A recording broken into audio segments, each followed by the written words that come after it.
Are you getting a couldn't find some of the important media files error on your CapCut on your iPhone?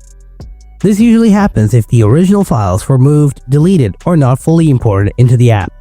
In this video, I'll show you how to fix this CapCut media file error, so without wasting any more time, let's get started. Before doing anything else, avoid clearing cache before finishing projects.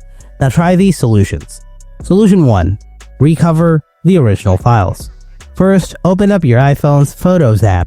If you're using iOS 26, then make sure to select Collection from the bottom floating bar. Scroll down. Now find the recently deleted album. Check this folder for the video and image files that are missing in CapCut. If found, select the missing files and make sure to restore these files. Now reopen the CapCut project. CapCut should automatically reestablish the connection now that the files are back in the original location. Solution 2. Try re-importing the missing files. But if you moved your footage from one file to another file, then find the footage from the existing file and re-import it in your CapCut project.